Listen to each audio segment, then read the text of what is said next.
Here's an American Family News update. I'm Bronson Woodruff. Mahmoud Khalil became a familiar, outspoken figure in the anti-Israel campus demonstrations here in America following the October 7, 2023 slaughter of men, women, and children in Israel. It became a student movement that soon spread to other U.S. colleges and universities. Now Khalil has become the first target of President Trump's drive to push anti-Semitic and anti-American campus protests. In the first publicly known arrest of the crackdown, federal immigration agents took Khalil from his apartment Saturday and held him for potential deportation. He is a legal U.S. resident married to an American citizen. The Education Department plans to lay off more than 1,300 of its employees as part of an effort to halve the organization's staff. This is a prelude to President Trump's plan to dismantle the agency.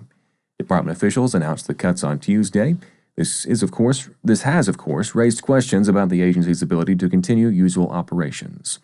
The Trump admin had already been whittling away at the agency's staff through buyout offers and the termination of probationary employees.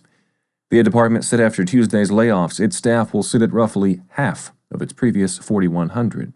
Officials said the department is also terminating leases on buildings in cities including New York, Boston, Chicago, and Cleveland.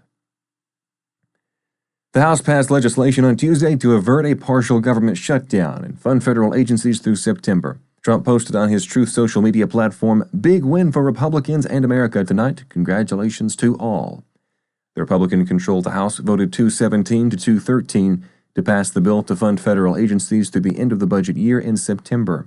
It now goes to the Senate, where bipartisan support will be needed to send it to President Trump's desk for his signature by late Friday.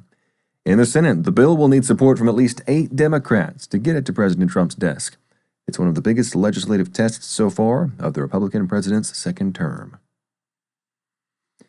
And President Trump officially increased tariffs on all steel and aluminum imports to 25% today, promising that the taxes would help create U.S. factory jobs.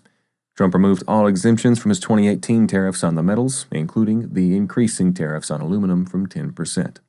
His moves are part of a larger effort to get better trade deals for the U.S. Trump has separate tariffs on Canada, Mexico, and China, with plans to also tax imports from the European Union, Brazil, and South Korea by charging reciprocal rates starting on April 2nd. The EU announced its own countermeasures today. European Commission President Ursula von der Leyen said that the U.S. was, quote, applying tariffs worth $28 billion. We are responding with countermeasures worth 26 billion euros, or about $28 billion. Those measures are scheduled to take effect on April 1st.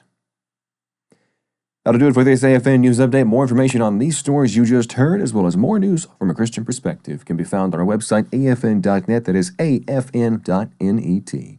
Thank you for watching. I'm Bronson Woodruff.